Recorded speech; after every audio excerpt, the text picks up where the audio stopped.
Welcome to the Football Feast podcast, the go-to podcast for soccer or football players who want to eat, train, and recover like the pros. I'm Craig Evans, a sports nutritionist working with athletes at every level, from rising stars to seasoned pros. Here, we deep dive into how elite players fuel for success, chat with top coaches, chefs, and experts, and bring you real stories from the pitch. Whether you're chasing a contract or just looking for that extra edge, you're in the right place. Let's get into it.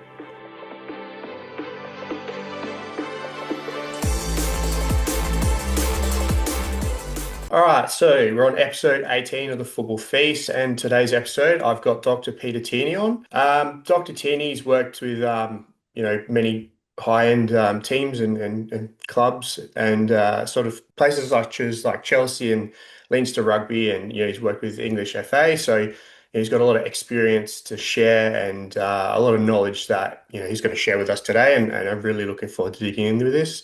Thanks for jumping on, Peter. Yeah, appreciate you inviting me to have a chat as well. Looking forward to this. Yeah, cool. All right. So I guess if you can sort of take us back with sort of the journey that, the teams that you've worked on and sort of how things started off. Yeah, for sure. So, if we go right back to education, even I did a degree in University College Dublin. The title of that was Health and Performance Science at the time. I think it's actually evolving now, but in essence, it's a sort of a hybrid degree around sports science, and health, and obviously that includes elements like strength and conditioning, nutrition, physiology, and everything you'd expect in a sort of a sports science degree. And during that degree, I got some really good advice, but also just took it on myself with some of my classmates to just get a lot of practical experience during the time, because that was what we're being advised and told was you've got to make mistakes. You've got to put what you're learning in lectures into practice. And luckily the course allowed for that. So I was coaching during that. I got an internship in the high performance gym in the university. So I was working with some swimmers and even some footballers, like a wide variety of different athletes. And then when I finished that, there was an internship opportunity at Leinster Rugby that I applied for and was lucky enough to get an interview for that. And that was the sort of I guess people say the foot in the door to just sport experience in general. And initially that was the strength and conditioning internship. And very quickly, I think it evolved into a full-time role of a sort of a hybrid practitioner. So I say hybrid as like strength and conditioning and sports science. Now I put the two together in that sort of a terminology, but it basically evolved into a role where I had sports science elements around monitoring, fatigue, recovery, that type of thing, but also around delivery, coaching, programming as well. So that was the sort of I guess, where it started. Yeah. So I'm assuming it was more like you were more of a jack of all trades back then, and nowadays there's probably more roles surrounding that. I guess it's sort of broken down a bit more at the higher level teams in there. Yeah, so it has and it hasn't, and I think it just depends completely on the environment. So I still think there are always, people that have I think most practitioners should have a breadth of generalist skills within like a sports science or even nutrition and strength and conditioning as well, because at the end of the day, you've got to be able to put the pieces together. Now, some people may have like a bias or certain interest towards something. So often, or maybe a few years ago in rugby, you would have seen there's the practitioner who is biased towards like strength and power, for example. And they might have led on a lot of the gym programming and the power output, that type of quantification or measurement. And then you might have somebody who would lead on some of the conditioning or the fitness aspects. And then you might have somebody who leads on the speed aspects, that type of thing. But I do think all of the top practitioners have a very high level across like all of those different domains. And so interestingly, I have seen a trend towards like more specific roles. I do think now there are some places who have almost gone like too specific, and then they still need that person to be able to sit like in the middle and put it all together. And I don't mean a director or a top level person. I mean an actual practitioner to be able to, take inputs from all the different sections or like specialisms to then make an informed like holistic decision, because at the end of the day nothing works in isolation in sport or in athletic performance. Everything works sort of together. Yeah, 100%. I definitely think it probably helps us individually sort of, having that well-rounded knowledge, you kind of understanding, what you know and how it can apply downstream of that or upstream of that. Yes, that makes a lot of sense to me. All right, so one topic I sort of wanted to dig into is sort of load management itself. So this seems to be like a really big thing that's talked about a lot, and we're hearing a lot. I guess teams talking about how many games players are playing per season, and stacking up so much. And I guess from your point of view, is that really something that I guess is not looked at enough? Like, are they sort of going too hard with that? I think that, like in general, load management probably has a bad reputation in the media, maybe not amongst practitioners like within sport and the performance departments, but I see a lot of articles written on load management in sports, even like the NBA, where people see load management as like always restrictive or like reducing training volume, reducing minutes, trying to protect players. But load management is actually, it could be either. It could be actually increasing training volume or minutes because we're trying to manage a player and prepare them for the demands of the game. Now, the demands Mm. of sports are changing and evolving. So we've seen that across like football density, like the number of matches in a season has increased. Even in women's football specifically, you can see an increase in running intensity. So the game is getting a little bit quicker and more intense and faster.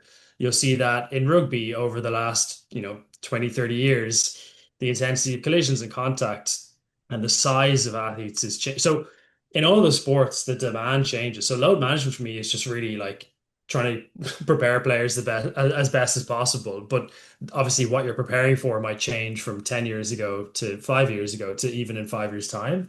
So I do think hopefully people see load management as like a positive, and that really, well, hopefully the best practitioners or most practitioners are trying to get players playing every single game. That might not be realistic, but that's ultimately the goal for every practitioner is to just support athletes in whatever competition they have or the sport they play in to make sure that they play as much as possible and as best as possible. And availability is definitely a big piece of that. And I do think it does start with load management in terms of like understanding the necessary load that a player has to, I guess, just be accustomed to, be fit enough to tolerate throughout a whole season. So it's not just about one game, it's not just about a training week. It is really having a really good understanding of the demands of that sport as a whole. Yeah.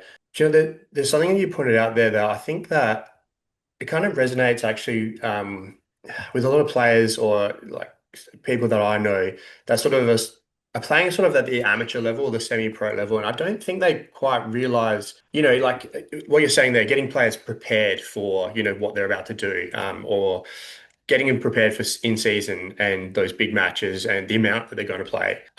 Whereas like at an amateur level, they're not really doing that. They're kind of just throwing a player in and they'll throw them in and they'll just run them into the ground. That's, going to lead to, injury outcomes and stuff like that. But yeah, I don't think they quite realize that you guys are, developing a player and building them up to the demands that they need to do. I think that's sort of misunderstood, or not. A lot of people don't actually realize that. Now, I hope that is like I think that principle is applicable across professional athlete, elite, and everyday athlete, general population. Is that if you jump into something that you haven't trained properly for, you're not ready for, or like if, it's going to be pretty hard, and you're probably going to be pretty fatigued from it. And of course, yeah, your risk of injury from being exposed to something new does increase. So I hope those sort of principles are pretty transferable across like every sport, every activity and even just somebody who is just active in that. Like if I'm going to try train for a marathon or a high rocks event or even just a an amateur football game in a few weeks' time, I've got to take some steps to get myself ready for that rather than just okay, I'm going to jump out of this weekend and see what I can do, and then you can't compete, you can't finish an event, you get injured, that type of thing. Yeah. While we're on this, I was thinking about there's a lot of youth players at the moment. And over here in particular, for instance, I've got a case study, I guess. I've got a player that I'm sort of working with, and he's 10 years old. And his parents have come to me and they're like, okay, he's getting these small injuries. We're worried about his sort of nutrition. We're thinking that he might need to consume more. And he was definitely underfueling. But the amount of training that he was doing at 10 years old, so it was like 14 sessions a week. It was 2 sessions a day. There was like strength and conditioning, plyometric training, and then he'd be doing a lot of like team training where it'd be like 2.5 hours worth in like one day. And that'd be like just one day of his schedule across a week, a 7-day week. Yeah. Do you feel like maybe, children can be really like overwhelmed with the amount of training that they're putting on them? Probably, yeah. Like I haven't worked directly with like very young kids in a while. But I will say like I don't think their training should be as necessarily as like structure, particularly the younger you go. I think, they've just got to play and get experience to all these different activities. But the challenge with youth, and even up through like high school, secondary school, and even into university, is that if you're in school, there'd obviously be, and I'm sure it's the same, you'll have physical education classes and, your kid might play five different sports. Hopefully they do. That's great for them to do at a young age. But the challenge is that any coach or teacher in each of those different environments, so school, footy, swimming, basketball, like whatever it is that person or that kid is doing, they don't know what the other coaches are doing in different Mm, environments. And so like unless that person or that kid can have a very sort of mature conversation, which is very difficult because they're not even trained in what we're speaking about around, okay, I shouldn't do plyometrics every single day of the week. Or yesterday I did a gym session and my legs were really sore, but actually in this sport they want me to go back in the gym for this, or in school they have this class. And so that's a big challenge, definitely. And I mm. don't know if I have a solution or an answer to solving that problem, but I do think, like you said, if this particular athlete of yours or person is like is getting exposed to this, it's hard to shift the stimulus just because that's sort of what it is. And that's a case, I guess, where I'd encourage that person, and particularly that person's parents as well, to really support them with all of the nutrition and recovery pieces to help make sure that they're actually hopefully able to tolerate and withstand all of those different things. Because I wouldn't like to say I want to limit a young person in terms of like, oh, you can only train for this amount of minutes. I don't think we even have any evidence to support that. So I'd rather almost try get them to, yeah, if you want to commit to all of these different sports and activities, great, but you've got to eat to fuel and recover for those. You've got to sleep well to support yourself to be able to do all those things. Yeah, that's right. Definitely make sure like, they supplement those adaptations and ensure that they come through. But yeah, if they're just stacking it up and just overloading those children or athletes, then it's not going to really see it, or it's going to take a long time to get there. Yeah, so I wanted to talk about with you as well. So the different generations you've sort of worked with and the technology in sport and sort of where that's come from through your time and sort of, I guess, where we're headed as well. Yeah, for sure. I've used a lot of technology over the years, and I'm not alone in that as well. I think it's a pretty central component of a good athletic performance program. I think that's just a sign of the times, and I almost think if you're not using some form of technology, it's not that you can't develop a player or an athlete, or you can't make progress, but it's so easy to measure and quantify things and to just assess, if a change has happened. And so I guess like a long time ago that started with, heart rate monitors, for example, as like a technology, and they were always quite popular in terms of like I guess like physiology labs and even team sports and endurance athletes. But now they've become very popular in the consumer world and with an everyday athlete, and they're much more accessible now because the technology has improved. So that's a real positive.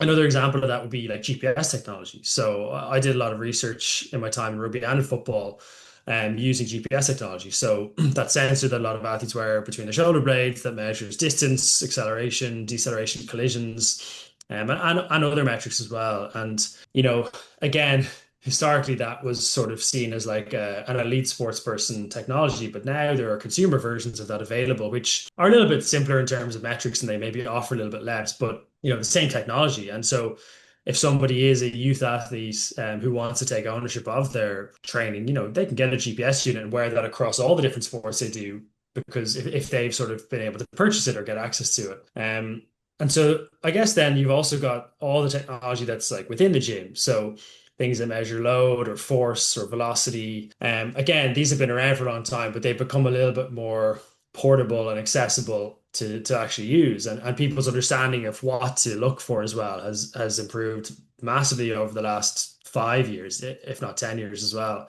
And then the last, I guess, bit of technology that is a bucket of technology is that wearable technology. So letting people measure things like heart rate during activity, but also sleep, and then overnight sort of physiology as well, and sort of giving people autonomy or also allowing people a bit of accountability towards some of the recovery pieces as well, which I think has been really helpful. And I think the future of it, to answer your second question, is I don't think it's a like, the technology will get a bit better, so battery life will improve, the size of the technologies will get smaller and smaller, but I think it's more so now about, people have access to the data, but it's more so like pulling it all together and then actually doing something with it. So the behavior change piece, I think, is going to be the most impactful stride that people will make over the next 5 years. Yeah. What about with AI get it coming into the world? Is that going to sort of, I guess, supplement that and going to ramp up sort of, I guess, harnessing or taking all of that data and then putting into sort of,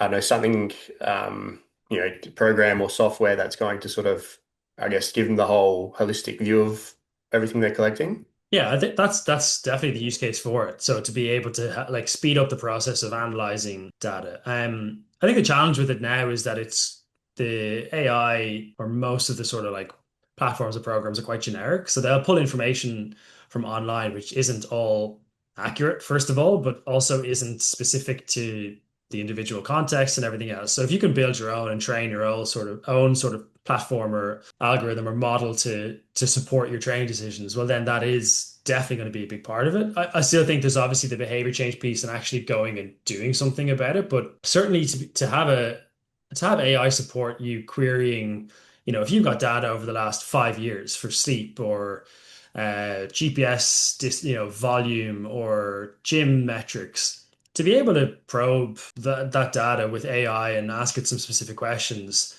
will certainly uncover a lot of insight. Definitely, 100%. Yeah, wow. It's pretty exciting and I've definitely noticed in the last 5 years just so many mates talking about it and like, everyone's wearing the devices and challenging each other with the rings and stuff like that. But yeah, hearing those conversations, it's so different from, 5, 10 years ago. Like they didn't exist and we weren't talking about how our sleep recovery and stuff like that. And it's such a it's such a common discussion these days in the gym, and yeah, it's been quite good actually. Yeah, I do think it has changed pretty quickly because if you ask somebody in the gym or on the street, even 5 years ago, like what their resting heart rate was, I don't think many people could have articulated that as quickly as they can now because everybody's so familiar. There's so much technology, it's so accessible, and sure, there are different devices that are better or bigger and more expensive, but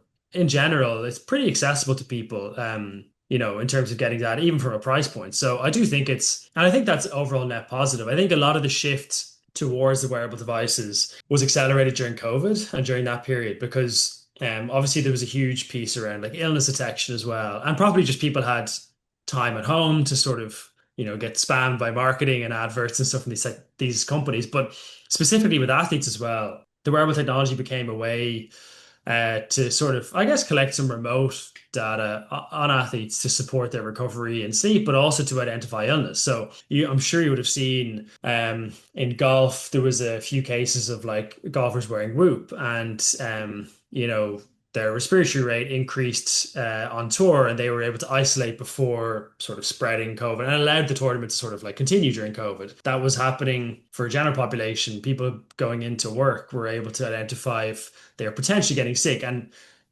maybe it prompted them just to get a test a day before they might have. And so I think that definitely helped accelerate people's awareness of the wearable technologies and definitely put it into more people. But now I think, I don't have the statistics to hand, but I'm sure it's like one in every two people is probably using a device, if not more.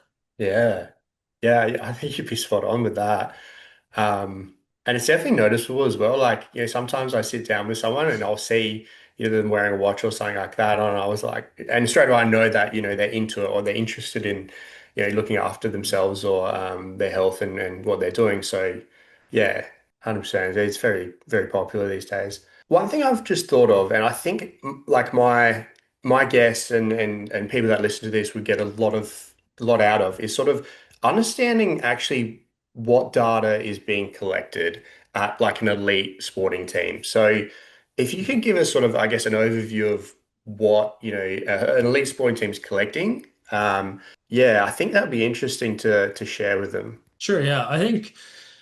I don't think this will vary. In terms of what people should be collecting will vary from an elite person to a non-elite to an amateur or whatever the descriptors you want to sort of segregate or bucket people into, because I think the principles remain the same. Now, the difference with an elite environment is that you'll have somebody or a group of people, performance coaches, scientists, dedicated to interpreting the data. And that's definitely a challenge because a few years ago, if you had told, if you had put heart rate data into the hands of athletes, I don't think we would have even considered it because there's a level of understanding you have to interpret the information. It's the same with force plates in the gym, GPS devices. Like there's a level of understanding that you have to develop and experience and understanding to sort of make some recommendations of it. But now it's so freely accessible to everybody.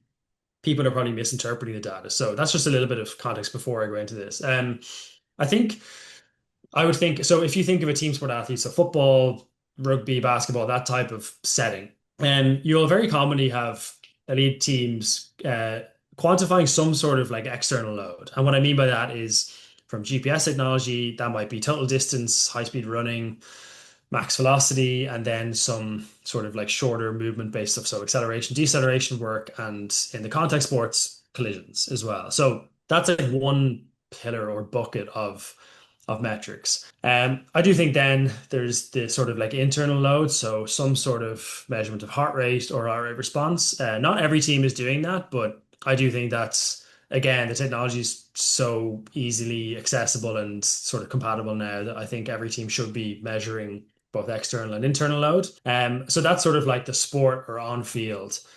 In the gym, then I think again you'll commonly see force plates or velocity-based sensors used, and an example of that would be like measuring jump performance with either of those sort of technologies, measuring peak force or rate of force development, using some force plates, and then also some velocity-based measures and power outputs using some of the more accessible sensors. So I think those things are really useful for like physical profiling, but also programming as well.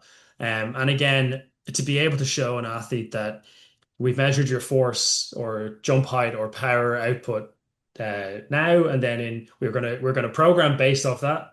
We're going to gamify some of the training to create some energy and intent and output, and then in 4 to 6 weeks time or whatever duration, we're going to retest, and you can show an athlete that the amount of force you've produced is higher, your power output is higher, your jump height is higher. I think that's almost it creates a lot of buy-in for athletes, but it also just shows, what does work and what doesn't. And if something doesn't work, you can then tweak and iterate. So they'd be the two sort of like, I guess, technologies or types of things that are measured in that sense. And then I think on the sort of like response side, most elite teams will have some, I think every elite team will have some sort of like questionnaire or wellness based metrics that they record.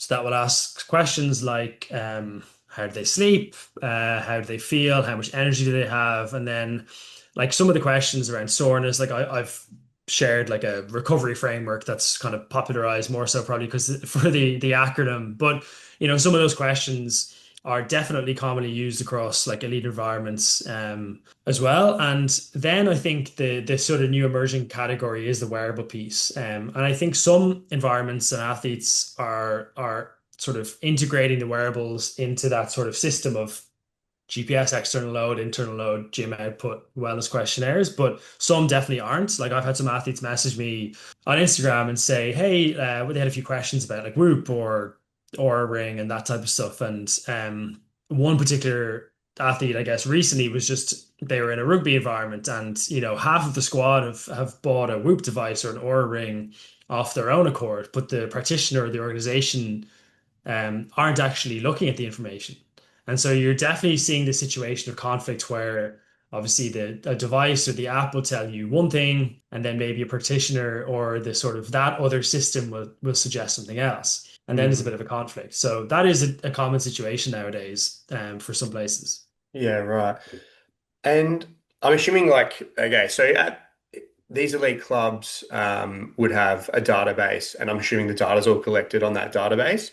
Is that correct? And then they can sort of look at that and then you refer back to it and make sure that they're constantly developing and, adaptations happening and year on year that player's getting better. Yeah, often you'll have this. I mean, there are companies that offer sort of like an athlete management system that can integrate all of the different data streams from all of the different technologies and questionnaires. Some places I've worked use like an external provider. Some places I've worked, we've had somebody internal who's like built some of the systems and the reporting systems to then identify trends or flags or alerts to say, hey, this player had an extremely high game load yesterday, or this player's reporting soreness that's above their normal, or their heart rate response is different, or also the positives that, this is the highest peak power this player's produced in 3 months, or they've achieved a max velocity PB, that those types of things. So definitely that's a big challenge. And I think that's something that obviously general population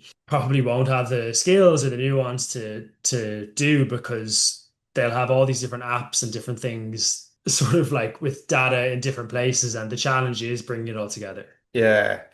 I'm really glad you just touched on all that because I think there's a lot of people that hear sort of, a club's got a sports science division or that, there's someone that works on this or collecting all the data and that. And I know in my dad's generation, they sort of scoff a little bit at these things, but I think it's really important for them to hear what you guys do and what's happening behind that and hearing that, the data is being collected, what types of data. And yeah, I think people listening to this, would like getting an understanding of that, I think is important. Yeah, and to really, I guess, demystify, what you guys really do behind the Yeah. scenes there.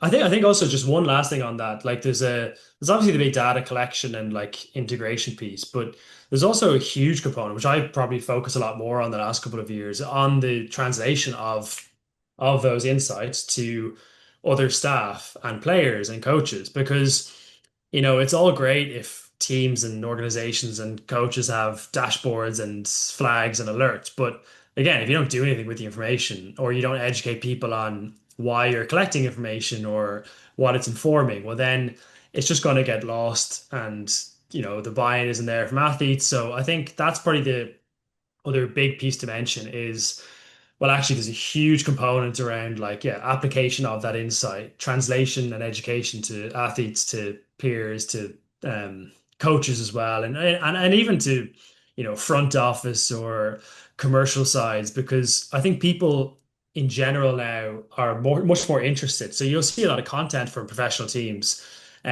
shared around nutrition, eating habits, a day, like, here's a day of eating from a professional athlete. Here's a gym session from a professional athlete. Here's how we recover from an international fixture. And so people are much more engaged with a lot of this content. So it's not just actually solving or serving a purpose, obviously for genuine performance, but it's actually having a marketing or a social media sort of influence as well now. And also like a front office or CEO or managing director, they also want to know that the return is there in terms of their spending on different technologies and staff and everything else. So there's all of those different pieces that I think people hopefully will are aware of, hopefully hearing this as well, but are becoming a bit more aware of in terms of like the role or how I see the impact of, a practitioner in sports science that what they can have. Yeah, definitely. I definitely appreciate some of those, day in the life of the, nutritionist or something like that at a club because yeah, it makes it so much easier to, share that and explain, like, to, I guess,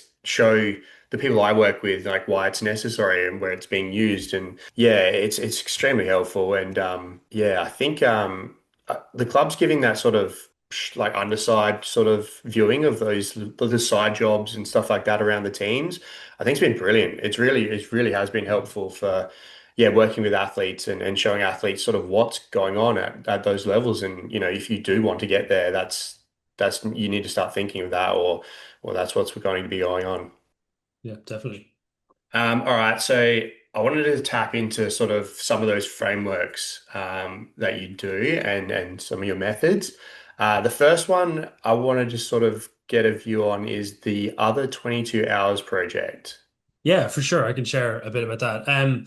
So one, this is a project that I worked on when I was in international football, and it's not mine, or I didn't sort of come up with the term. It existed before I joined, and it came from somebody who worked in rugby before that, and sort of evolved and iterated that that framework, I guess, or the I guess even just the terminology around it. But in essence, it's a really good, impactful project, but also just terminology and framework because it's really trying to get athletes and even coaches to focus on literally the other 22 hours of the day outside of formal training and matches and competition. And the big thing, it's a recovery focused project, but within the project, I guess, or the concept is sleep, nutrition, and recovery strategies. And the idea really is that the other 22 hours or recovery is not just a specific strategy that you do. So everyone, when they hear recovery, they think, oh, ice bath or foam roll or massage. But and yeah, they're tools within one of the three pillars of that concept. Um, but also it's trying to, educate players and staff around the benefits of sleep and how that supports performance and recovery, nutrition, and then also some specific nutrition strategies around, trying to recover quicker than just general broad principles. And so I think the terminology and the language around that is really useful. It's a really nice concept to share because as soon as you sort of briefly describe what it is, it's very easy to remember the concepts of the 22 hours. Okay, yeah, when I finish training, I've got still got 22 hours of the day that I've got to think about in terms of recovery and performance for tomorrow or for the weekend as well. So that's sort of it in a nutshell. Yeah, I love that as well. And like you just said, it's really simple, and it kind of makes a lot of sense. Like, even just reading it, when I started reading a bit about it, straight away it's like, yeah, you've got 2 hours of training or, an hour and a half of training at the club. But yeah, what are you doing in the other 22 hours? And, there's so much time there that they can be utilizing to, prolong the athletic journey or pushing themselves or having themselves ready for that next training session so they can, get more high speed meters out or something like that. Yeah, so I think it's a really important thing for a lot of like amateur and semi-pro players just to think about as well, especially the up and coming ones. Utilizing those 22 hours and yeah, sleep. Obviously 100% they need to be dialing that in. Yeah, so I love that. The next one I wanted you to talk about, which you touched a little bit on, is the SHIT recovery framework, which honestly, that's I think the first time I became aware of you. It just pops up in my feed. I swear it pops up every second day now. But yeah, Yeah, no, so I I do see I share that that's a sort of a public version of different iterations of that I've used in like different environments. So like obviously it's a catchy like acronym and stuff, and that's probably why. And I've seen other people sort of replicate it or try change it to different things and whatever else. So, but the whole idea of it is really just to provide a little bit of clarity and guidance around specific recovery strategies. So it's not going to solve all your problems, and it's actually a framework really for like a specific within a specific context. So you'll notice in it like I don't touch too much on like sleep and general nutrition because I think this is an additional framework on top of those things. So the real context or situation to use this framework is actually in like a morning check-in style thing. So basically, if you wake up in the morning, whether you're in an elite environment or you're at home yourself or you're training for whatever it is, I'm hoping that you have, good sleep and you're eating sufficiently and all of those pieces are happening in the background. But this is sort of to try to be efficient with recovery because I've been in environments and I've seen this online and I've spoken to practitioners where there will be like a recovery day or recovery session and it's 2 hours long. We're throwing like six different recovery strategies at everybody. It's too generic, it's not specific, it's not efficient at all. And sure, there might be one or two strategies within that are effective, but there's also a level of load that you're placing on an athlete every time you do a recovery strategy. And so, if anything, you're just adding stress and load to a player who, or an athlete who doesn't need it. So, this is really trying to orient people towards specific strategies. And the extreme example I would give is like if you report to me as an athlete and you are really tired, and I have another athlete who reports to me that's really sore. Well, I don't believe, based on my experience and the evidence, that the two recovery strategies you give or recommend should be the same. And even if you think of that situation where an athlete, you might report today to me that you're tired, and then next week you might report that you're sore or stiff. And if I keep just throwing the same strategy at you, you're gonna go like this guy doesn't know what he's talking about because like why how is it why am I doing the same strategy here when I'm tired versus when I'm sore versus when I've played versus when I haven't and I'm in, so it was really trying to like orient people towards that. And I think the sort of acronym stands for stiff, heavy, irritable, and tired. And really it's trying to segregate out those sort of four categories. Now, of course, there will be overlap. There will be strategies that can support fatigue and irritability or stiffness and soreness or heaviness. So I'm not ignorant to that fact. And some people have given feedback on that and said, yeah, it's not to, you might combine strategies from two different sections, but really it's that idea of like, okay, if you're stiff, you can address things with strategies like mobility, movement, light aerobic work, maybe some contrast therapy. If you have heavy and sore legs, cold water immersion is really effective. If you're irritable, that's probably more. There's some more like psychological components you've got to consider. So maybe some breath work, some yoga, some strategies that take people's stress away. And then if you're tired, obviously, maybe you have time for a nap today. But if you're an athlete, maybe you don't. And then there's some specific strategies like priming or caffeine or carb intake that you can do acutely that will like they won't get rid of the lack of sleep that you have, but they might support your performance in that acute window on that day. So that's sort of like the reasonably high level like overview of like why I shared it because I was getting loads of questions and even in environments that I've worked in, recovery is sort of like an afterthought around training. And so people have gotten really good at, physical profiling. We test for different physical qualities. So strength, flexibility, reactive strength, power. And then again, we program really specifically based off that. So if someone has a weakness, you might try improve the weakness. If someone is really powerful, you would try and maintain that quality. But when it comes to recovery, we collect all these wellness scores and things from questionnaires. And often I've seen, practitioners don't do much with that information. So really that's trying to provide a general population overview of like how people can at home run through that sort of framework and make some efficient decisions around, what recovery strategies might help them on that day. Yeah, I honestly, anyone that's listening to this and is interested in what we're just talking about, you really do. I know, and I will share this framework again, because I've shared it before. But it really is quite simple. And I was talking to a mate the other day about it and showed him, and he's like, "Oh wow, like I'm feeling really stiff right now, so yeah, I'll do that." And I was like, it's perfect, isn't it? Yeah. It's just so simple to follow. Yeah, and that's great. That can help more people that way, and yeah, obviously it has because it's been shared so many times.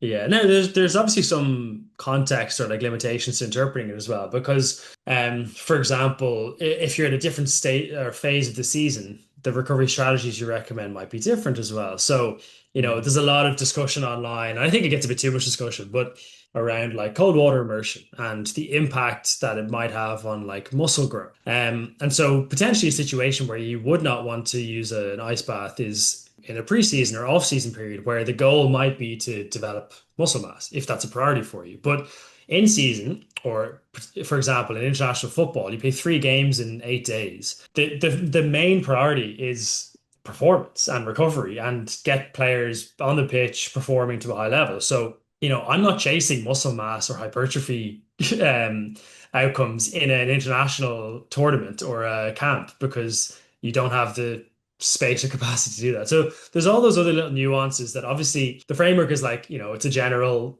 piece, but I hope people interpret it with those sort of like specifics and the context in mind. And I think in the caption that it got longer and longer because I was trying to get across all of the context and the limitations and the sort of situations that you might use it in. So hopefully people see the visual and read the description associated with it as well. I'm just picturing some really big mega caption that's got like you hit see more to So, uncover the whole thing. I'm really glad you touched on that because that was actually something I was going to raise with you because the ice bath muscle growth and timing during a season, that's actually something that I looked into at uni and I was looking into some studies there. And also the my sports science, like with Asker Ukendrup. He briefly touches on it as well, but that's something that I relate to a lot of players I work with is sort of to avoid the ice bath. If you've got just a gym day, or if if you're in off season or pre season, and we're trying to improve your your force output or your muscle size or something like that, then we shouldn't be using it at that time. But yeah, in season, yeah, that's a good timing for it. And like you said, Yeah. players doing 3 games every 8 days, like yeah, they need it. Yeah. I do think like the response to that is going to be pretty individual as well. And there's also a different situation that I've challenged some people on before. Um, what if an ice bath, even if the goal is muscle growth? So for example, if off season or preseason and the goal is for an athlete to gain muscle mass, well, one of the biggest drivers of that is volume of training.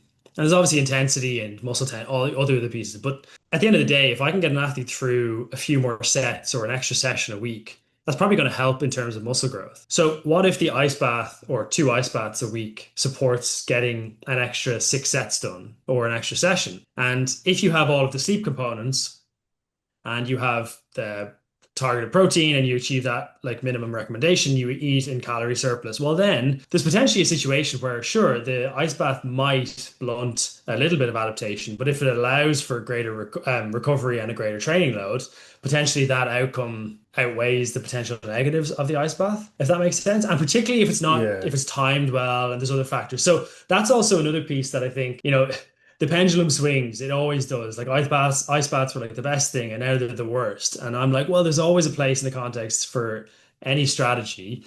You just have to interpret it properly and think, like, take a step back from, what somebody summarized online and go, okay, like, is this true? Like, what about all the other pieces? And an ice bath is like a very, very small component of like the other 22 hours, if we use that term. And those ones, like, if an ice bath helps support sleep for somebody, reduces a little bit of soreness and gets them training again, like that's potentially, like I said, that might outweigh the potential negative of it producing a slight bit of muscle mass growth. Yeah, I like how you talked about that because you make it you sort of show that it's more of a puzzle. It's not as simple as, A equals B equals C. It's more of a puzzle and there's more thinking that has to be involved in it. I really like that. And that's like, something I was thinking about then is, would you rethink it as well when it becomes, or when you're applying it to sort of like those newbie growths versus an experienced sort of lifter? Is there thought about it then as well? Because, could we use the ice blast because we've got that newbie growth, their first 3 months where it's just going where they're just getting their best Yeah, growth like period. there's always going to be differences, and like training age is a big factor. Like when you get to the top end of athletes who are extremely fast or extremely strong, not even just specific to like ice baths, but I just mean like the thought process and the challenge to make progress at that level is much, much more difficult than somebody who's starting out on their strength training journey or athletic journey. So for sure, I think there's all those considerations around it. And if you like that applies to not just ice baths, but I would say specifically around programming and that the challenge to make an adaptation or elicit some like significant changes at an athlete who's extremely experienced is much more difficult and nuanced than it is for a sort of a younger athlete or a less experienced athlete. And that just means that, most things will work for less experienced people. And then as you get more experience and sort of towards the pointy end of athletic performance, you can't apply a general program to that person because it probably won't shift the needle at all. Yeah.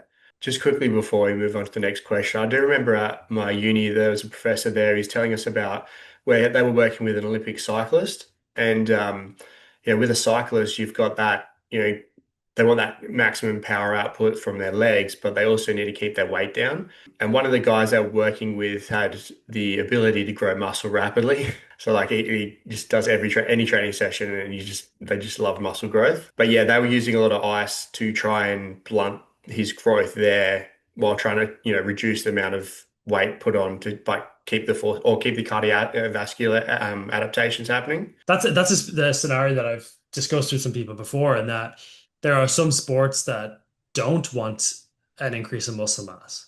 Where maybe being not being lighter is advantageous, but fitness, like cardiovascular fitness, or even strength or speed, are more important than size. So, like even in some athletes I've worked in football, they don't want to increase any muscle mass, and like you said, there's some athletes that I've worked with who I'm jealous of because their ability to put on lean mass is incredible. So I think a lot of people are envious of that. But yeah, potentially that is a specific strategy for that person to go, okay, you're still going to maintain the I guess like strength gains and the power adaptations from the strength and power training, but you might use cooling to sort of like limit or blunt some of the growth adaptations. So yeah, definitely. So that's again just another example of like, there's just a lot of nuance and specifics to like individual cases or different sports even. So again, if you refer back to the framework, like that's a general one, and I've made specific ones of that or versions of that based on the equipment that a certain person or athlete or team has, based on the sport or activity that that person or team are training for, based on the time of year, so there's like all those, that's just the sort of like base framework that most people can plug and play and use that, but definitely for some of the specific situations, there's a lot more nuance that goes into decision making. Yeah, for sure. So, all right. So, when you're working with elite athletes, business leaders, and I think you're working with actors now, what sort of similarities and differences do you see in how they approach performance and recovery? Honestly, like a lot of the best people approach things similarly, and that's probably why they're at that sort of high level. I think just the athletes are obviously just much more familiar with, different training methods or different recovery strategies because they've been exposed to it from, a younger age. So that's probably the biggest difference. Like with some business people or performers and, people who aren't, yeah, don't have as big of or as long of a training age. Again, like to the point we were just discussing, like there's probably some more general or simple strategies you can use with those people to sort of move the needle quickly, and then there's a bit more of a puzzle to solve when they get to a better training age or their training load is high enough. So that's probably the biggest difference. The other piece, I think, particularly for depends on the actor or the performer. Like if they're in a role that, they have a high training load, it's different. But generally, like athletes, obviously training load is just much, much higher. And also their need to recover quicker is more apparent. So if, for example, if you're a business person, you want to be active and you have certain performance goals, you might have, you want to compete in whatever event. The likelihood is that you don't need to compete in that event 3 times in 8 days, or you don't have a tournament, to think about in a few months' time. So how quickly a person like that has to recover versus an athlete is very different. Now, no one wants to walk around with really heavy legs, or no one wants to walk around being tired. So, of course, everyone wants to recover quickly. Like, I did a marathon recently, and I don't want to walk around for 4 days afterwards with sore legs. So, I'm gonna, use the strategies that I would recommend to try get rid of that, so that I can be pain free or like my soreness is reduced. So, but yeah, sorry, to go back to your initial like question or point, like most principles are very, very similar. Or particularly how I would operate is like, if you're working with anybody, you've got to identify like some sort of assessment or profile of their physical state. So that might be strength or power.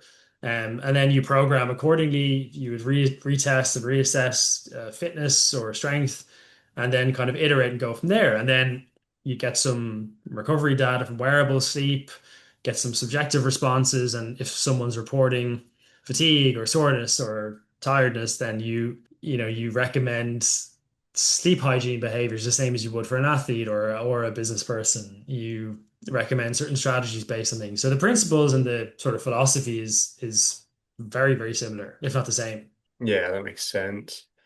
All right, so let's talk a bit about nutrition and recovery. With sort of or with our elite athletes and elite clubs, how kind of serious do they take nutrition at that level?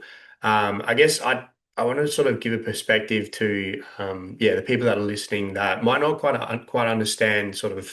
I think from this podcast already that they probably sort of starting to understand, but how seriously they take it and sort of does nutrition sort of get the respect that it sort of deserves?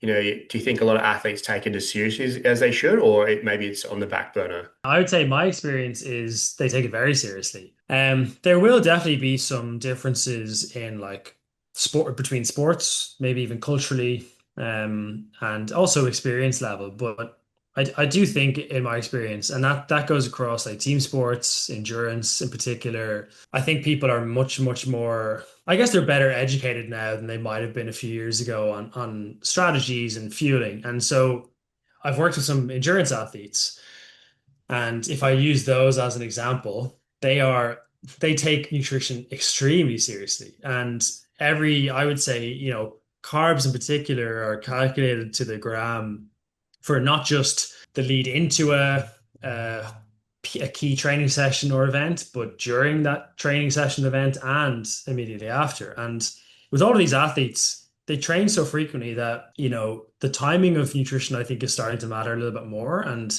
there's some good evidence coming out now that even when you match carb intake across a 24-hour period, people that are ingesting, a sufficient amount of carbohydrate immediately after a training session have better performance the next day, because of how quickly they're replenishing stores, glycogen stores. So I think I think really seriously, and even if I think back to my time in rugby, took carb loading really seriously and ate a lot of protein to help repair because of the nature of the sport is high contact, high muscle damage. Like they need that fuel, and often athletes, as long as they're educated properly by sports scientists and nutritionists, that they'll often, if they don't have something dialed, the first time they carb load properly or excuse me, eat properly after a game, and they feel the benefit, that's often just like a light bulb moment for them. And then from that moment on, they tend to maintain those behaviors. I think, sorry, excuse me, when I worked in football, like some of the differences, I think a good few years ago, there was definitely a bit of a fear around like carb intake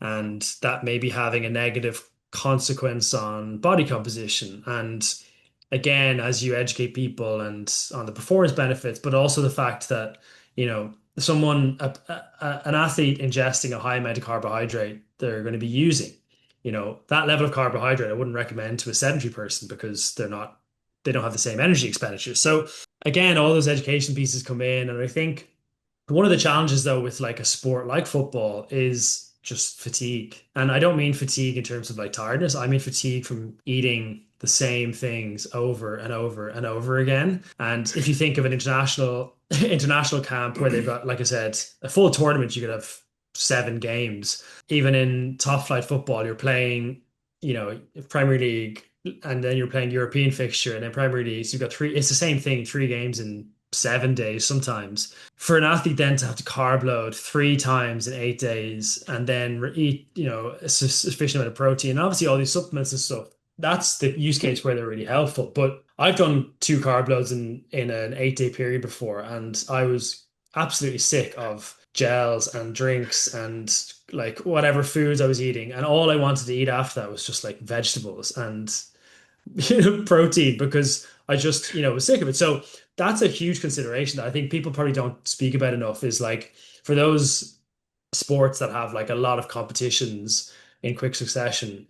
And the challenge for like nutritionists and chefs and practitioners is obviously to educate people, but to really be there to support them through that and also to help with variety and freshness and bring in different strategies and products and methods of delivery for carb loading and protein intake and recovery and stuff. So that's, versus some people who are, practitioners who are really, really good in that space and behavior change.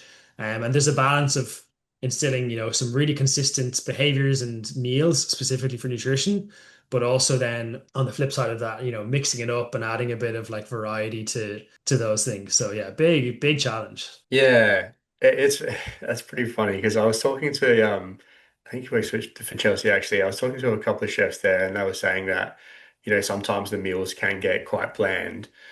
Depending on sort of the coach that comes in, it might they might be quite strict, and it might be the same. They might be rolling out the same meals quite often. But yeah, I actually love the work that the England rugby team's been doing lately, and the posts that they've been sharing, and they've been showing like, when they're in Argentina and doing, trying to, take on the culinary stuff of the country that they're in, and, creating a bunch of meals like that. And yeah, yeah, I can definitely see how it'd get quite boring trying to, especially if you're eating all the same stuff, it's only so much rice and chicken you can eat.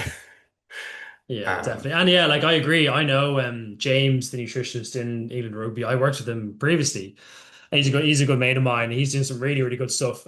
He works really closely with like the chef at England Rugby, but also there's a really strong relationship that a nutritionist at the top level has to develop with catering staff or chefs in restaurants and hotels because, England Rugby, for example, they'll travel to different tournaments and places and, they need to make sure that, if they're staying in a hotel, that the chef that they travel with can operate and work together with different people. But certainly, yeah, like all of those things, I think it's important as well like as a side note from even just nutrition, but just for people to go experience like different cuisines and cultures and stuff. So if you can tie it into obviously good nutrition principles, well then like that's a win-win. But certainly like I know a lot of rugby athletes and team sport athletes who would get excited by that level of variety because that might be 2 weeks out of a 48 week season and something different. I've worked in some environments as well where the performance chef has done a really good job of bringing in, well, one, offering variety every day and, like unbelievably tasty food that's really healthy and supportive of performance. But yeah, like they'll bring in a guest chef who is Italian or of a different cuisine and they'll cook something different. And even just that offers such a fresh perspective on like fueling and or refueling to a lot of athletes who have to do it, yeah, like multiple times a year. That's fair enough. All right. So what are the biggest sort of don'ts when it comes to sort of recovery habits for youth players and parents? What are the sort of biggest don'ts that they should definitely not do or should avoid? Don't copy what everybody else does. Like people see stuff online and some of those recovery strategies are really effective, but like you've got to interpret or you know, perform a strategy that is specific to your situation, the time of year, your stage of your athletic career or sporting week. So, I would say, yeah, the biggest don't is don't copy what you see, but do be like, try be efficient or strategic with the strategies that you use. And that does all start with just really good sleep and really good nutrition behaviors. Yeah, I guess so. If you could just name like the top three things that they should definitely be, prioritizing, what would they be? I would say one, just being sleeping sufficiently, and that's not even just for athletes. I think that's just in general for health, which underpins performance, obviously. So sleeping sufficiently, somewhere between 7 to 8 hours a night on average. I would say two, then nutrition. So eating sufficient calories to support your level of energy expenditure. So without even thinking of macronutrients, just eating enough calories is really important, particularly for younger athletes. And so sometimes that's going to have to be through foods that people don't perceive as healthy. But if it means they're getting sufficient calories, that's often a nice way to supplement a generally healthy diet. And then I think the third one is just like good training organization or planning. So like progressive overload in the gym and good technique and learning how to move in certain patterns, developing fitness and just thinking about those things in a long-term sense. And I think for an athlete of a younger age, they think long-term is like a week or a month. But I mean like developing strong training principles over like 5 to 10 years. And when that hopefully those athletes from a young age are developing really good principles and behaviors and even characteristics so that if they do go to perform at an elite level they have the foundation set, but even if they don't and they just want to perform to an amateur level like myself, they can still enjoy whatever activity they want to do in a few years time. So yeah, sleep, nutrition, and like good training principles or progression. So how can parents support their kids in the other 22 hours outside of training and games? Yeah, this is like parents obviously for youth athletes are such a big they have such a big influence because they obviously support kids and control probably what they eat or even support their bedtime routine and everything else. I do think it's like trying to set up an environment for them and also just be a good role model for kids. So if it's around sleeping sufficiently, like if a kid sees that their parents only get 4 hours of sleep a night, like it's not a great example for a youth athlete to be learning from. So that would be one thing is like sort of, try be a good role model and in terms of sleep, nutrition, all of those sort of like general principles. From a nutrition perspective, like specifically, I do think parents have to educate themselves or at least engage with practitioners or even just resources, podcasts like this or other things to help support their athletes. And one of the things, for example, if a parent knows that their child has, two sports or activities on a Monday, Wednesday, Friday, well, like one of the really simple things to do is, okay, on a Monday, Wednesday, Friday, I'm going to have to cook a little bit more food for my child to support their higher activity levels. And that's just like a real basic example of just being engaged with like the principles of what's needed for your child or that youth athlete, but having some level of engagement. Like they don't need to be an expert in nutrition or sports science or physical performance, but to at least engage with some of the sort of general principles that will go a long way, and that will have a huge impact on supporting your athlete or your sorry your athlete, your child in all things like performance and recovery. So applying basically, if they know the next day that their child's got, increased training load, to increase the food prior to that, or most likely carbohydrates that are leading up to that. Yeah, it might just be really simple, like getting like I don't know, a bit of like fruit juice or like adding an extra portion of carbohydrate to what they would normally cook. And so I don't think it has to be, like really complex things. It's just having a little bit of thought to go, okay, like what does my daughter or son have on tomorrow? Okay, yeah, actually they're actually playing a match and then they're also playing training in another sport that they participate in. So yeah, I'm gonna have to give them a little bit more food today and almost encouraging them and listening. So if a child is saying like I'm so hungry or like I feel so sore, well then there's probably some things that as a parent you can help, educate them, but also help support them on and listen to them. And it goes back to almost like being a practitioner, getting a wellness questionnaire. It's like you don't have to track it as a parent, obviously, but if you hear your child share some, subjective reports or perception or feel of certain things, and then listen to them and sort of try support them with that.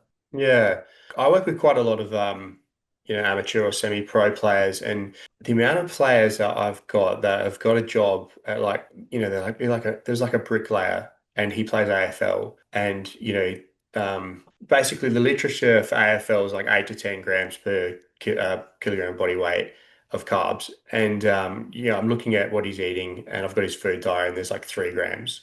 And Mhm. he's complains of low energy, constant cramping, going through shots of pickle juice left, right, and center to try and deal with that.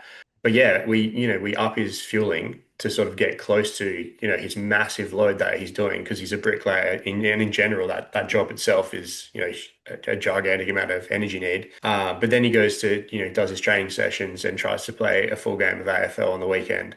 It honestly blows me away, like the amount of amateur and semi-pro athletes that I'm working with that just are nowhere near it, and they can't believe it. Like we'll just add, crumpets with jam, or pancakes with honey or something like that before their game, and I get a text message, and they're like, I honestly can't believe how I feel. It's like, well, Yeah, it is amazing the difference it makes. Like, and it's just a really small tweak. And like you said, in that example particularly, he's probably more active, on average across a week than a lot of other people. So even in terms of like baseline level of energetic requirement, it's far greater. And then you layer on playing AFL or playing a sport at a competitive level, they're gonna have to eat quite a lot of food. And sometimes it's challenging. Like a lot of athletes I've worked with find it really hard to eat that much food, like volume. So I do think mm, for very active people or sporting athletes, liquid carbs or calories are your friend.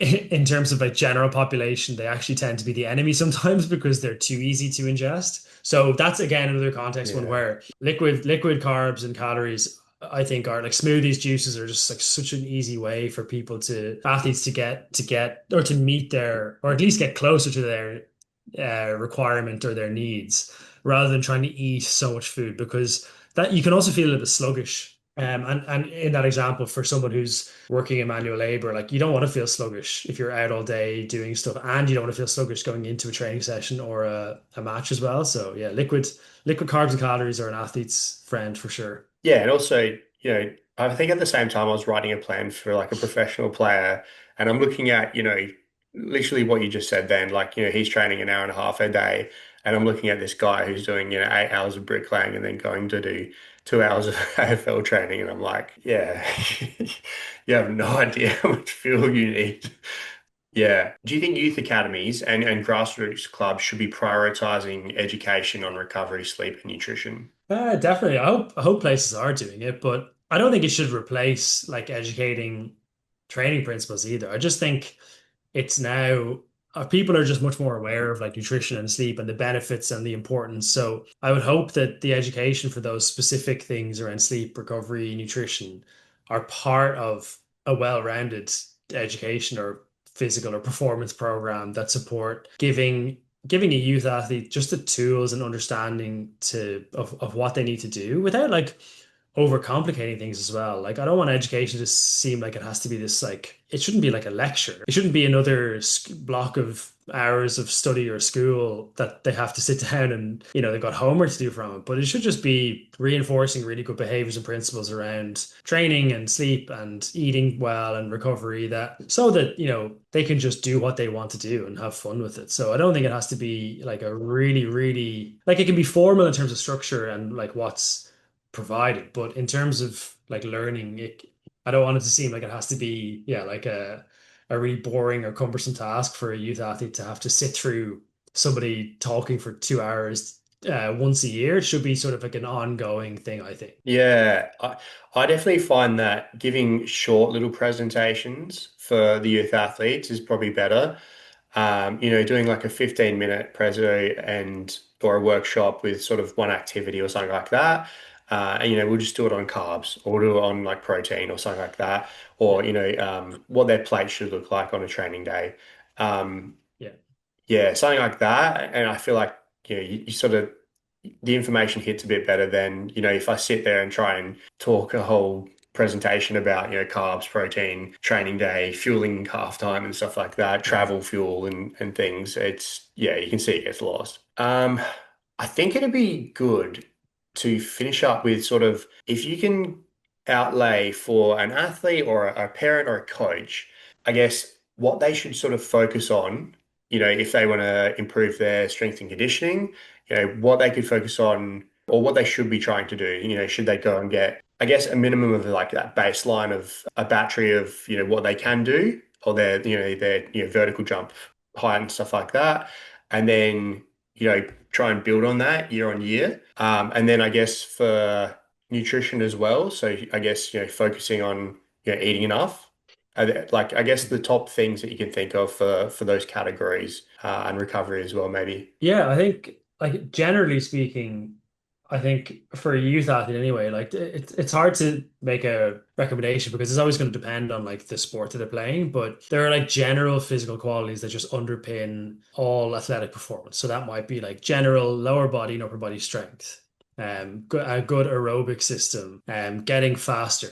So like top end. So I would like almost just suggest that like okay, for a youth athlete in any sport, those kind of 4 or 5 qualities are going to be pretty important. So it would just like the main principle is just like consistent exposure to developing each of those qualities, and some sort of like progressive overload, particularly with the cardiovascular and strength sort of systems, they need to be stressed. So that would be like one just high level point, I guess. I don't know if I can go too much more specific without knowing sort of like what sport and stuff they play, but generally speaking, yeah, that'd be a decent principle to think about. In terms of recovery, I just think match eating to your daily needs, and that will change from an athlete depending on what day it is. I know you can talk about like eating the day before a big day, but in general, a principle is just matching the day with a higher need or a lower need, for example. And I think that goes for athlete practitioners and parents if a lot of your audience is going to be parents of sort of athletes, because it's just a really simple way to have a really big impact. And it's a small tweak and a small understanding to have a really large impact. And then in recovery, I think like just not overcomplicating stuff. And yeah, like you'll see all these tools and stuff, and they are really, really effective in certain situations, but they're only effective if you have the sort of like the foundation in place of like sleep and nutrition and removing stressors from your life. So you can do all those different strategies and they're not going to replace the effect of consistent sleep and good fueling. In specific situations, they can help accelerate recovery, of course. But like to go into one specific example, like I often see these sort of like recovery scores or like sort of recommended to people, and it'll be sort of like, oh, try achieve like 60 points or 100 points. And like whilst the principle or the intention is good, I think it can create a bit of an environment where athletes and parents and probably coaches themselves are one just creating a score that isn't like validated, but two, it's also creating a thought process that okay, if I accumulate like five of these different strategies, that accumulates to 60, and actually, eating enough calories is only scored 60, or sleeping 8 hours is scored 80. So, oh, okay, all these strategies must be the same impact as sleeping. So actually I can sleep less and do these. And so like I would just, yeah, simplify it a lot to go like just get your basics right, sort of listen to your body and be specific on what you're trying to achieve from a specific strategy. And that goes from recovery, but also for training as well. Yeah, wonderful. All right, so we've just got this quick fire question section left. So basically, yeah, I'll ask you some questions. If you can, yeah, just answer it. We'll just keep it nice and short and fire through them. All right, so is sleep the most underrated performance enhancer? No. Because so I'm gonna say no because like there are a lot of people that sleep and don't train and they're not gonna perform well. So yeah, it does help performance, but you still need the stimulus. You still have to train to adapt to perform. So I think training is the most underrated performance enhancer. Brilliant. One recovery tool you'd always keep in your kit bag. I'm gonna say carbs. Yep, brilliant. Foam rolling or stretching, or does gym work trump both? I think gym work trumps both. Like some people like the sensation of stretching, and if they're particularly tight, sure. Some people like the sensation of foam rolling. It might have a very small acute benefit in terms of like warm up, but yeah, definitely gym work trumps either of those two things. Beautiful. The perfect recovery meal. Um, Whatever you can get down after training or a match.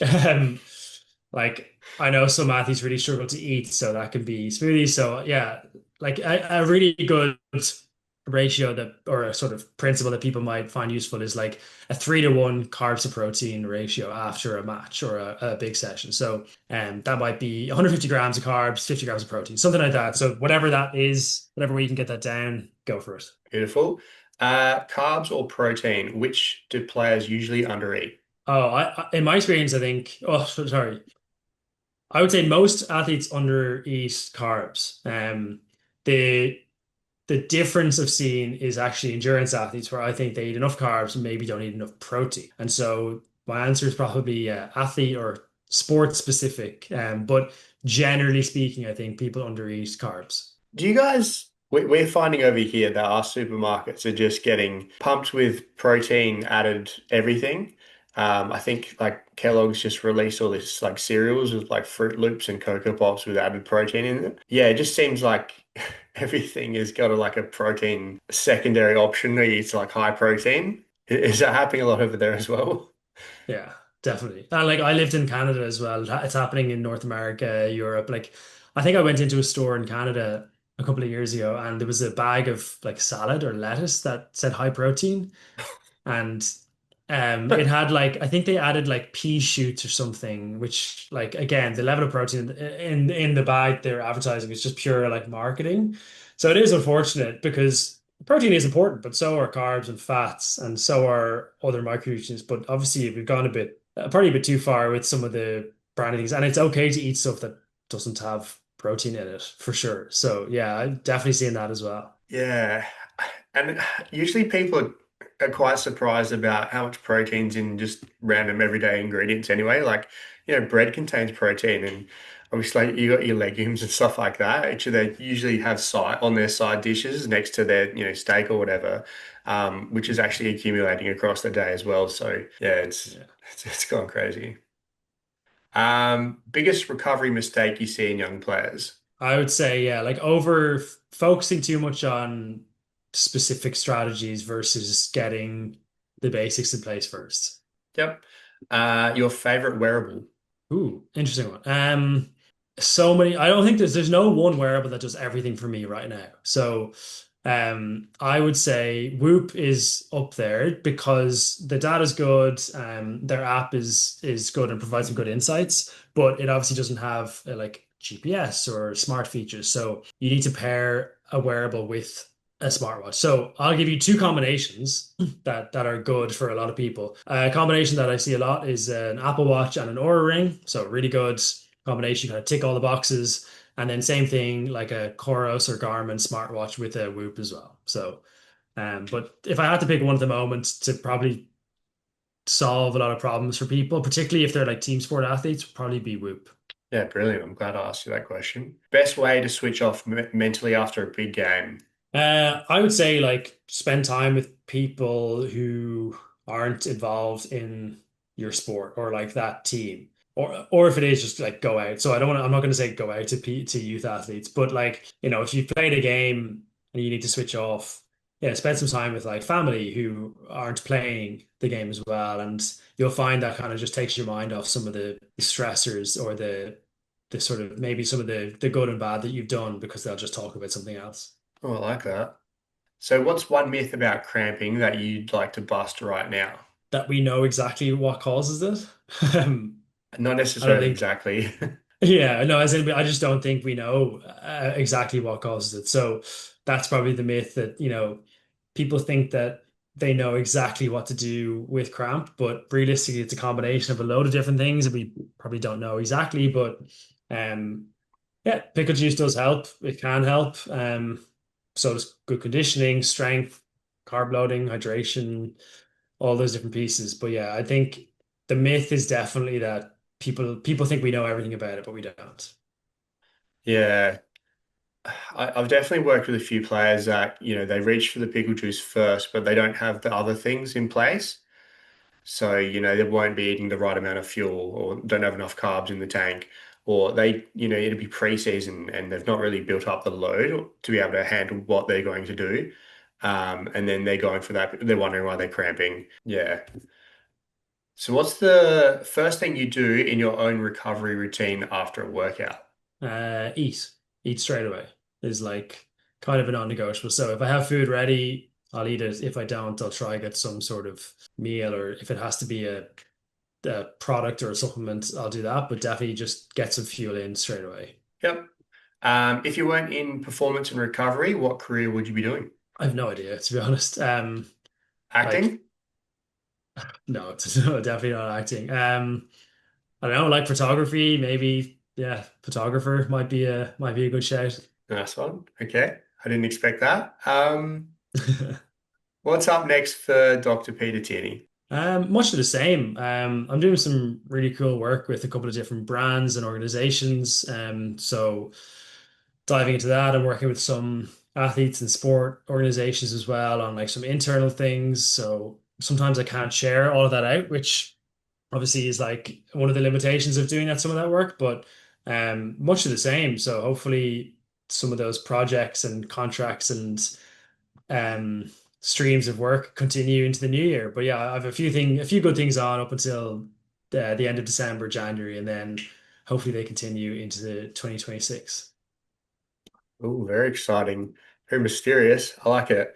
Um, where can the listeners find you or see more of your brilliant work or keep an eye on these mystery jobs that you got going on?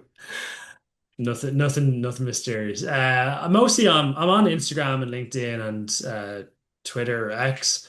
But I post most stuff on Instagram, so that's probably the best place to find me. And I always say inbox is open, so happy to take any questions or comments or feedback as well on that platform. So yeah, Instagram's probably the best place.